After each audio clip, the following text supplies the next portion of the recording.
Hey, what's up, everybody? It's good to be back. I'm glad to be back from vacation and glad we could do a call and I could check in with you guys, answer some questions tonight.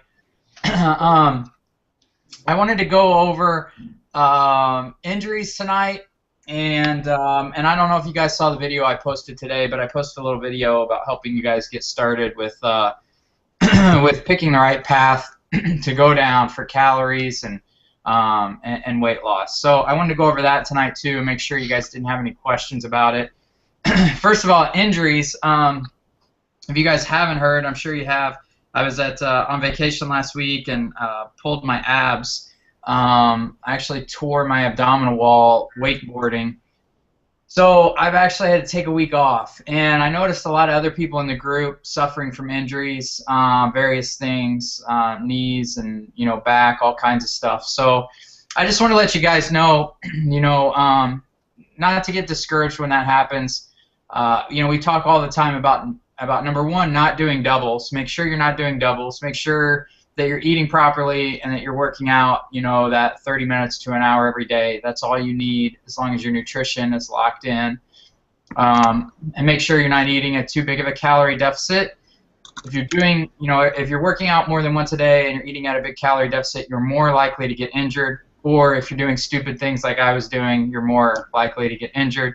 Or if you do stupid things like Alan does and let your ego get in the way and try to deadlift 470 pounds, you hurt yourself. So we're all going to go through injuries from time to time. It's actually been a really long time since I've been injured. In fact, the last time I was injured was from wakeboarding a year ago. I pulled a glute actually, and this time I pulled my abdominal wall. So maybe I shouldn't do water sports anymore. I'm thinking. Yeah. So, anyway, it's actually I was just really stupid. I know why I hurt myself, but so what you guys need to know is, when you do get injured, you're gonna have to fight that feeling to get in the gym. So I haven't missed a workout in over a year, back from when I hurt my glute last year, and this week's been hard, but it's actually been kind of nice. I'm taking the time to just completely reset my body, and I've just been chill this week. My nutrition has been locked in, so I'm still eating like I always have. I actually lowered my calories by about 400 a day until I can start working out again, and my weight's pretty much stayed the same, which is great. So you guys just need to be, try to be positive, fight that urge to get in the gym before your body's completely healed, because you're just going to tear things worse and hurt yourself worse. And for those of you, that do hurt something like abs, you're just kind of screwed, right? Because we need our abs to do everything, whether it's upper body, lower body, you're just going to have to rest. But if you hurt your lower body, you still can work the upper body, and you can still work your abs more than likely. If you hurt your upper body, you can still do moves, you can still do exercises to work your lower body, to keep your metabolism going, keep burning calories, and keep your nutrition locked in, which is really, one of the most important things you can do for your body. So you're not out of the game if you get hurt. The important thing is taking the time to recover and heal properly, and still eat properly so that your body can heal what's broken. Right, Alan? How I know you had a little injury that you're pretty much back from, right? It's gone from painful to an ache, so it's getting much better. And like you said, you hurt your lower body. I'm doing body beasts, so I've just been skipping the leg days, which kind of makes me twitch a little bit because leg days are good days. But I know that if I keep pushing it, it's gonna take twice as long to heal. Just what you were saying, so I just skip it. I've still been doing 4 out of 5 workouts, and I'm still making progress.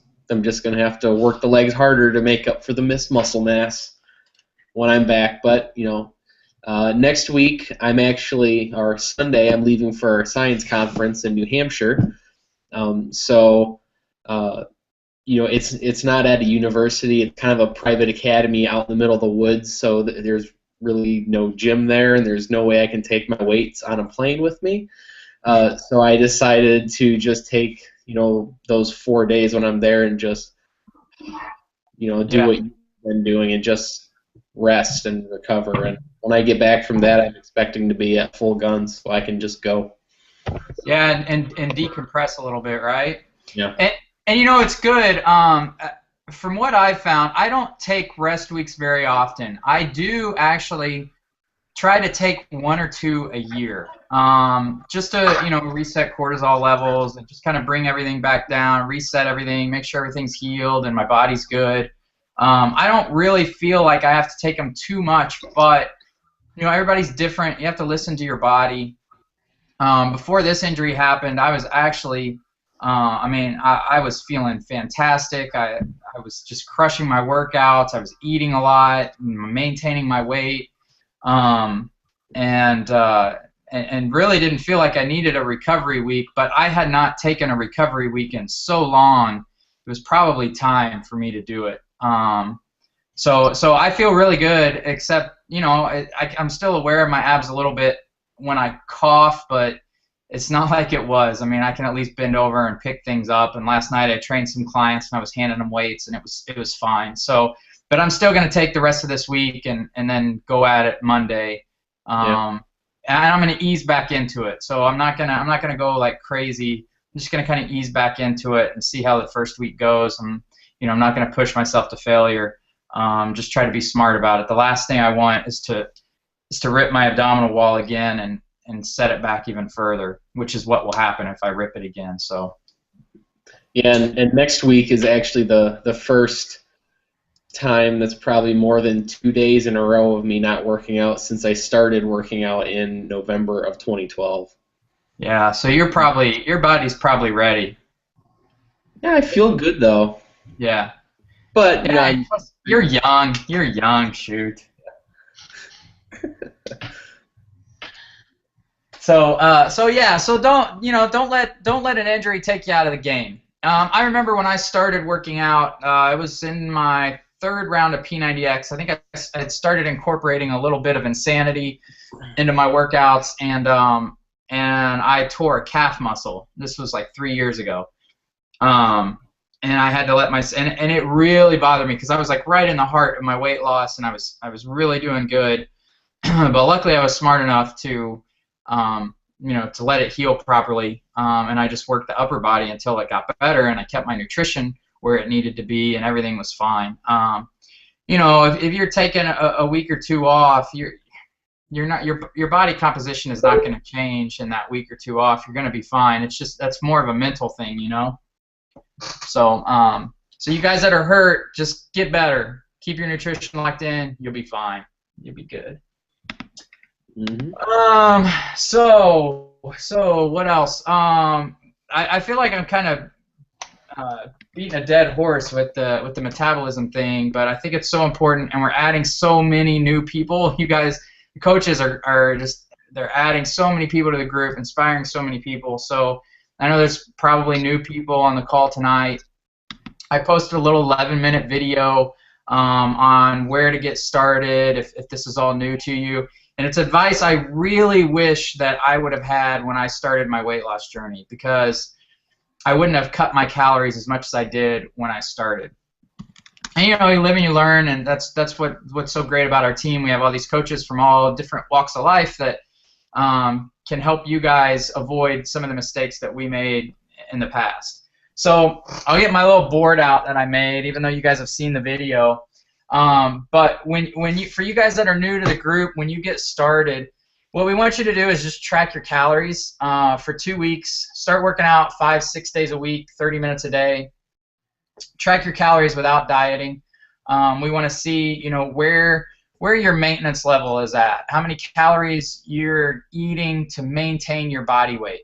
Everybody's metabolism is different, so I might gain weight at 2,800 calories. Some guys my size don't gain weight at 3,400 calories, even 4,000 calories, because their metabolism is really healthy. So everybody's going to be different. So that's why you got to track your food and then determine where your maintenance level is. When you determine where your maintenance level is, we're going to put you in one of 2 categories. You're either an overloader, somebody that eats a ton, doesn't work out, you're at a big calorie surplus, you're gaining weight constantly, you're not working out. Your road to being fit and healthy is going to be a little bit easier than the underloader, because we're going to put you at a calorie deficit. We're going to be able to reduce your calories from what your maintenance level is, which is probably going to be really high, and we're going to be able to help you lose weight. The underloader is somebody that's eating a really few amount of calories, has probably dieted a lot in the past, and gains back more weight than when they started dieting, works out, and is still overweight and can't lose weight. And your problem is you're probably suffering from metabolic damage, and we're going to have to reverse diet you out of that. And that's what you have the coaches for. We can all help you guys do that. And then it's possible, and I think probably Alan did this a little bit, I know I did this, to start as an overloader and diet yourself into an underloader, and then have to reverse diet and get your calories back up, which it's possible to do. What'd you say, Alan? Yeah, that definitely happened, because last time I did Beast, I'm eating just a little bit more than what I am now, and I was putting on a lot more weight than what I am now. So right. My metabolism was down. Yeah, yeah. But so, 600 at 1,800 calories. Yeah. And it's crazy, and I am 100% positive that this works because I've done it and I've gone through it, and I'm somebody who thought that I'd always be big, and I was just somebody who thought that I used to even say on the calls all the time that I was carb sensitive. You hear that a lot. People say I'm carb sensitive. Well, I'm changing my views a lot about that. I'm not sure that I'm carb sensitive. I just think I never, I dieted down so much that I didn't earn my metabolism. My body didn't know how to process carbs properly. So I guess I was carb sensitive because of my metabolism, but it's something that can be corrected. So where my metabolism, my maintenance level used to be 1,800 calories, even 2,000, 135 carbs a day. Now I've worked that up to 2,600 and 250 carbs a day. And actually, before I got hurt, I was just getting ready to take it up to 2,800 and up my carbs again, because I still was not gaining weight and I was eating so much more. It's wonderful on that side of things, isn't it, Alan? But I can tell you guys, and this is something that we picked up on vacation. So Jeff and I did a little bit of an experiment. So we're all big, if it fits in your macros guys, right? And if it fits in your macros works to a point. However, I can with 100% certainty tell you, you cannot work beer into your macros and not put on a little body fat. It just doesn't work. So I had worked like 2 beers a day into my macros while I was on vacation, still hit my calories, still hit my macros. My body fat did go up a little bit, nothing significant. I mean, it wasn't anything serious. I know Jeff was fitting his maintenance level is like 3,600 calories a day, so he's up there. And he was able to fit more in his daily budget. I think it was like 5 or 6 beers a day. It was insane. But he was hitting his calories, macros, everything right on, and he added body fat. So from our vacation, same weight, but his body fat went up. So you have to be smart about if it fits your macros. You still have to eat whole foods, good foods, but it just helps you cheat a little bit more. So back to my point. So the overloaders, and I went over this in the video, but just real quick, if you eat a lot, if you're gaining weight, if you don't work out, then you're an overloader. And your course of action is going to be, obviously, we want you to work out 5 to 6 days a week. And we want you to eat as much as possible while losing 1 to 2 pounds a week.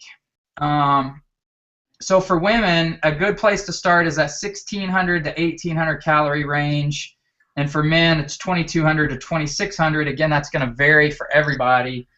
But we want you at 50% protein, 30% carbs, 20% fat, and that's going to change as you get into this.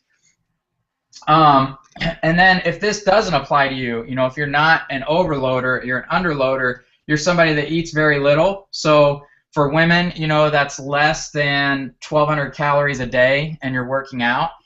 If you're and for men it's 1,800. So if you're not losing weight, you're working out, you're eating right, you think you're eating right, and you're eating very little calories, you're not losing weight, your metabolism is at its bottom, and we can't cut anymore, so we have to reverse diet. So your plan is basically to do what Alan and I have done in Body Beast, and that's slowly earn your metabolism. So if you're at 1,200 calories, you're going to add 100 to 200 a day, so you're going to go up to 1,300 or 1,400 calories a day. You're going to keep it there for 3 weeks, at least 3 weeks. So don't get on the scale. That first week you may gain a couple pounds, but that's okay. Keep it there. Let your body adjust. Let your metabolism adapt to that. And in 3 weeks, you're going to check your measurements, your body fat, your weight. You're going to let us know how it goes. If you didn't gain anything, if you remain the same, that's good. That means you're speeding your metabolism up. You're going to increase your calories again for the next 3 weeks, and you're just going to keep doing that. And what happens is when you start increasing your calories, we have a ton of room to cut back. And once we start cutting back, your body's going to start burning fat. And we're going to put you back on the right track of weight loss. And that's what we want to do. That's the healthy way to do it. Alan, do you have anything to add to that? Yeah, so Lance said it's important to, not make adjustments after that first week, because when you go from, let's say you're transitioning from a high protein diet, low in carbs, to a higher carb diet, so like fat shredder to, 40, 40, 20, or even, whatever amount of carbs you're adding. The high protein diets actually dehydrate you a little bit, so you'll lose water weight. When you switch to a diet that's higher in carbohydrates, those bring in a lot of water with it, especially as you start increasing your muscle glycogen, which is muscle energy fuel. That holds a lot of water itself, but that's healthy weight. I mean, a hydrated muscle is a healthy muscle. So that is going to add a little bit initially. So like that first week, Lance said you might see you go up a couple pounds, but it's probably a good amount of water. So really wait until the second week and then the third week to see where your body weight's changing. And that's when you make adjustments. Because that's actually, are you adding real body weight, not just you have fluid moving around. Yeah. Yeah, so that's what we want to see you guys do. We want to help you. If you're at such a calorie deficit, we could reduce your calories more, but that's not doing anything for you. You're not going to be able to sustain that forever. And if you can't sustain the way you're eating forever, this is pointless. It's a 90-day drop in the bucket. You're going to go back to eating like you were. You're going to be frustrated, and you're just going to gain all the weight back. We want to put you guys in a position to sustain this for life, and that's what all of us have been able to do. I've been very lucky in the fact that I've had some really highs and really lows, really tough weight loss spots in my journey that really tested me mentally, and I was able to fight through them and learn from them and keep figuring out how my body reacts, and then it's just been awesome to see all these people on our team kind of go through the same transition. And then it's been really cool to see people like Alan, and there's actually a ton of guys on our team who have lost a lot of weight, and then they have to start eating more, and they're speeding up their metabolism, and they almost just can't even eat enough to put on weight again. and it's really pretty crazy to see them go from overweight to having a completely repaired, healthy metabolism, and it actually be hard for them to put on weight. It's really cool. One other point that I think is worth mentioning, when you're losing weight, when I was losing weight, I was doing what Lance was doing before I really knew better, is I was eating 1,800 a day, which was fine. I lost a lot of weight that way. But I got to a point where my weight loss stalled. So I was fat shredder at 1,800, and usually you just cut more. But you don't want to do that for like a guy at that level, because that's really bottom of the barrel. So I broke it by going to 2,000 calories a day at 40-40-20. So as you're, and that's when I was getting pretty close to like the weight I am now. Probably I had 10 more pounds to get down to where I am. And the more fit you get, and when you start getting pretty lean, your body needs to get more of its energy from the food you're eating. So you actually need to eat more once you start getting more fit. And you can think of it this way. If you're still pretty heavy, you've got a lot of body fat. I mean, that's your body's spare energy tank, right? So you're getting a little bit of, a certain amount of fuel from your food, then your body's just tapping into its reserve tank to get the rest of it for just what you burn for the day. That's why you lose body fat. When the spare energy tank gets low, your body needs to start getting most to all of its energy from the food you're eating. So, because you don't have that spare energy tank anymore, so you need to start eating more. And the last few months, then I was at 2,000 calories for a while. Then I was still losing like 2 pounds a week, so I bumped it to 21, and I was still losing, so I bumped it to 22. And then I was kind of slow loss, and then I started Body Beast, and now I've been building up because I'm trying to gain weight now. But when you get close to your ideal weight or your goal weight or goal body fat percentage, mentally it's tough and it's going to freak you out. And I know Kim's been having trouble with this. I had trouble with this. I'm sure Lance had mental anguish about this. Lots of mental anguish. Don't be afraid to, if you're pretty low on the calories and you're getting fairly lean, try a couple weeks at 200 calories higher, and just add 200 calories and carbs and a little bit of fat. Keep your protein where it is, because really you don't need more than 1 gram per pound. I mean, that's really the most you need. So it freaks people out, and because, oh my gosh, I'm gonna get big again, but you're not. You're actually fueling your body how it needs to be. Yeah, and you talked about that, 1 gram per pound, and that's actually exactly why when I got to, so I'm 210, so when I started hitting 210 grams of protein or a little bit more than that, then I just tried to keep, from that point on, I don't know that the percentages are going to be what they are, because I try to hit 1 gram of protein per pound. I try to keep my fat within 20 to 30%. And then the carbs are whatever they're going to be, right? I mean, that's generally how I look at it. When you're getting up higher in the calories, you can do that. It's not, you don't have to be on that 50% protein, 30% carbs, 20% fat, because then you're just getting more protein than you need. Right. I mean, because when you're talking about macros, it's the 3 types of molecules that your body gets energy from. Carbs are simply, they're the fuel source. I mean, they really don't do anything besides get broken down into blood glucose, and then your body burns it for energy. Fats, same thing, they get used for energy, although there is some hormones they get converted into in cholesterol. But protein's a little bit different. Protein does more with metabolism and gets used and converted into other stuff. See, you guys didn't know you're going to get a biochem lesson tonight. So you really only need so much protein. And yeah, thanks, Greg. And now you've messed me up.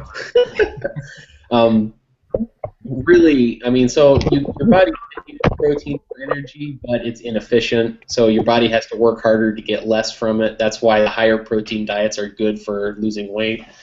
But for muscle repair and amino acid metabolism, you only need so much. And really, 1 gram per pound is really, even that's probably not necessary unless you're just really hitting your muscles hard and like doing something like Lance and I are doing, and Steve doing. I mean, generally they say like 0.8, right?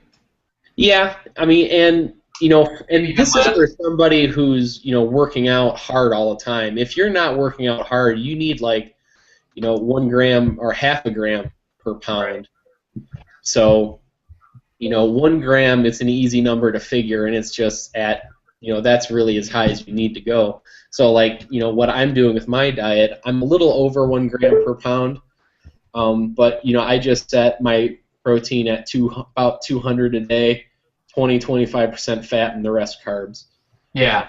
Like what Lance is doing. So Yeah, and it is a crazy mental thing. I mean, for the longest time, I argued with some of my good friends. I was like, man, I'm just not gonna be able to lose weight upping my carbs. And the whole thing is, I never took the time to do it slowly. And I think that's the whole key, to do it slowly and then not freak out after the first week. Because after the first week, I was weighing myself and I saw the 2 pounds, and I just said, I'm not gaining 4 next week. Are you crazy? So I just went back to what I was doing.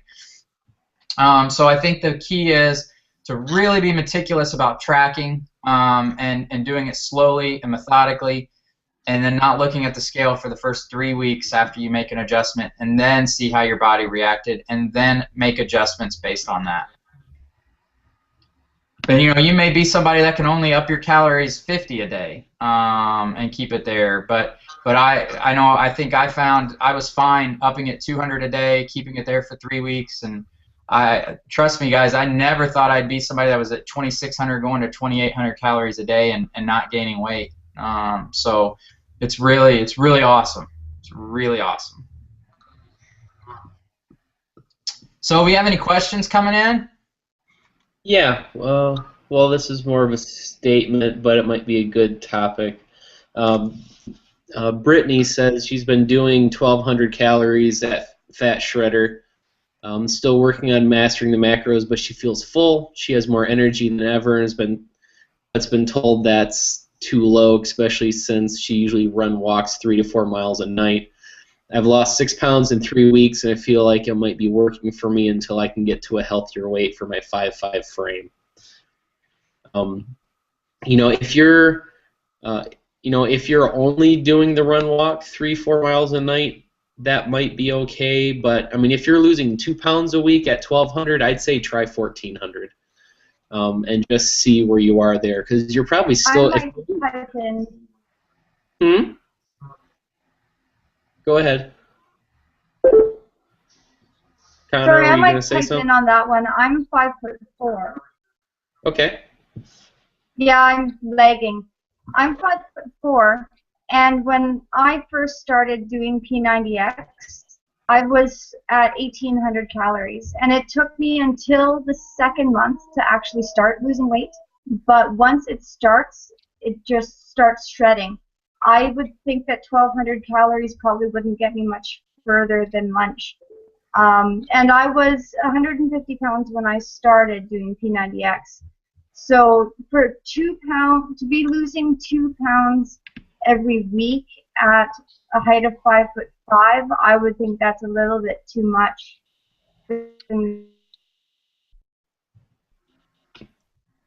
Yeah, and I think you have to also look at where's the weight loss coming from. Is your body feeding off your muscles? Are you actually losing body fat? 1,200, to me, in my opinion, if you're working out that much and you're at 1,200, you're bottomed out, and it's just not something that most people are going to want to sustain the rest of their lives. Nobody wants to eat 1,200 calories for the rest of their life. If you ever do have a cheat meal, your body is just going to convert all those extra carbs. It's not used to them. You're going to convert it all to fat. I think that if it were me and I were in your position, I would start reverse dieting if I was at 1,200 calories a day. I know the 2 pounds a week feels good, but I'm because 5'5" is not a small. That's not small. I mean, that's an average size woman. What's average size woman? 5'4" probably. So 1,200 calories is just not. That's not much food, especially if you're. walking / jogging that much. Yeah, and how you're working out too also affects, your body composition that you're going to be at the end. If you're like just running every day, eating and just like doing a low intensity cardio with really low calories, that's like the optimal recipe for metabolic repression. Yeah. And you're going to burn through a lot of muscle mass that way too. There's a study, Denis Fay was talking about this on one of his recent chats, where they did a study and compared people burning the same amount of calories with exercise and eating the same amount, but comparing one group that just did cardio and one group that did weightlifting. And the people who did just cardio lost like 3 times, 4 times more muscle mass on the calorie deficit than the people did weightlifting. So lifting weights hard and just really hammering your muscles is a great way to help maintain your muscle mass. So when you're thinking of body composition, what type of exercise you want to do to get there, look at the Olympic runners. Do you want a composition like the marathon runners or like the 100-meter sprinters? Because the 100-meter sprinters, running that hard, that's high intensity intervals and fast twitch muscle work, or just high rep, high speed resistance workouts.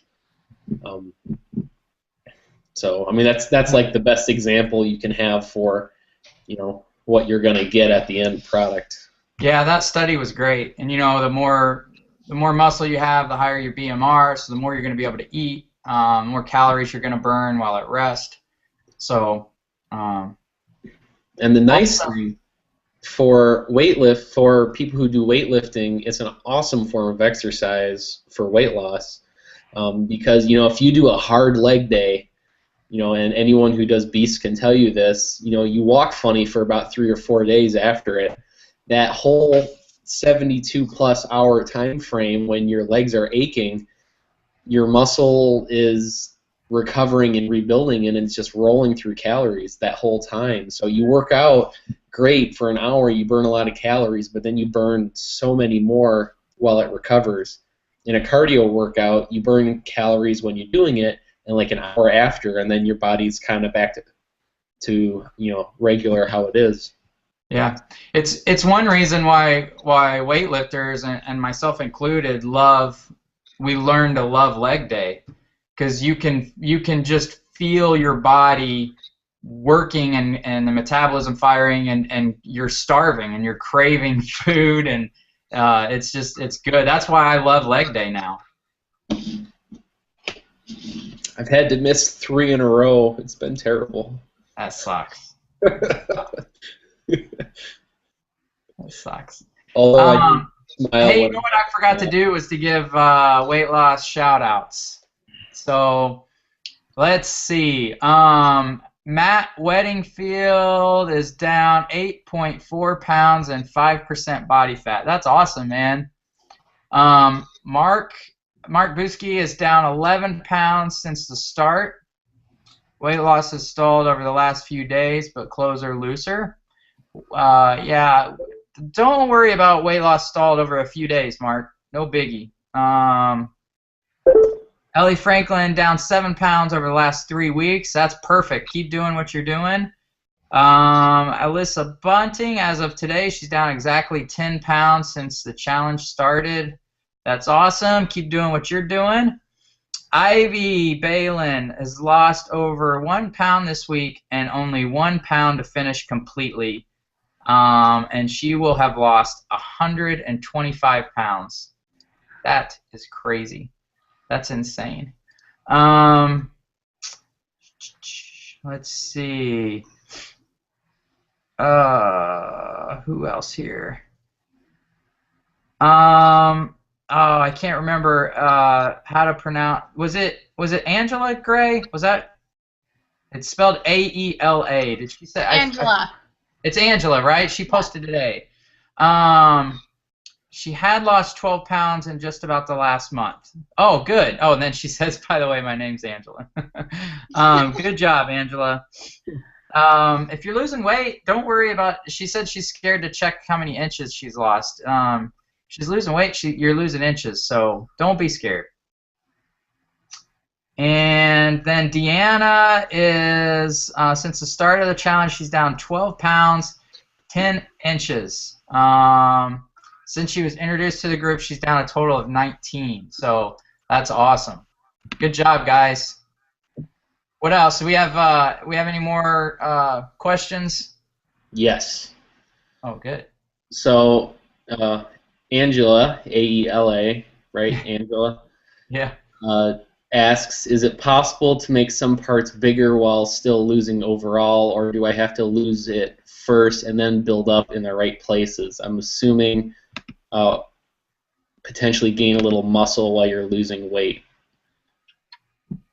Yeah, you can add muscle mass while losing weight, not a significant amount, but you can add lean mass while losing body fat. And I think she's was she talking about losing body fat in certain areas, because you can't target certain areas of the body to lose body fat. I don't know if that's what she was asking or not. She's looking to increase, which says it's possible to increase size while losing. So I think she's asking, can you build a little bit of muscle while losing body fat? It's tough, and you won't add much because to build muscle, you need a calorie surplus. To lose body fat, you need a calorie deficit. So if you really want to ride the fence, it's gonna be slower.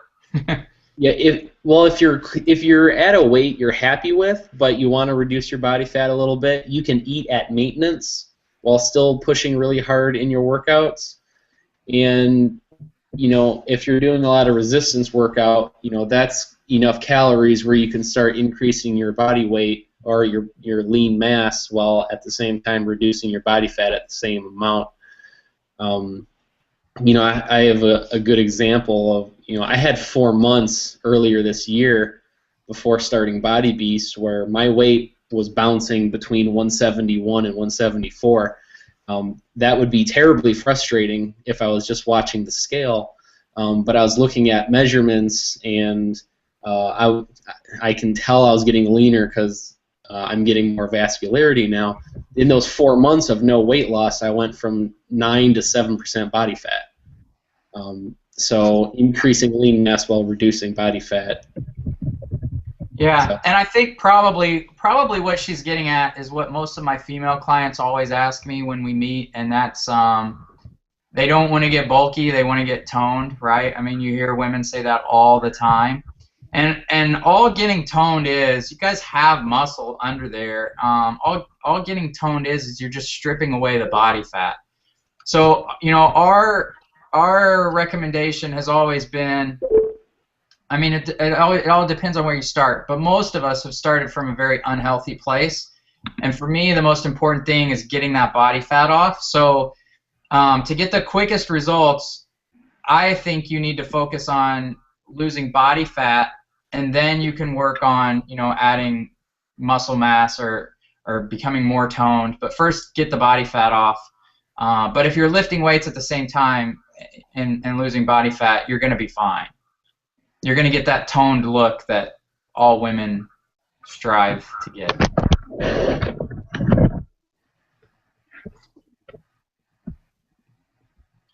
It depends on what your goals are. If you want to lose weight, then focus on body fat first. But if you're happy with your weight and just want to tone up, you can maintain your weight and then work out hard. Then your lean mass will go up as your body fat goes down. Yeah. So, like I tell everybody, it comes down to your goals. That chooses how you need to proceed.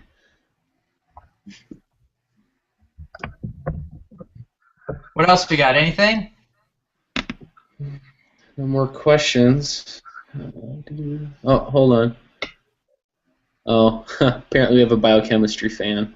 You're welcome, Brittany.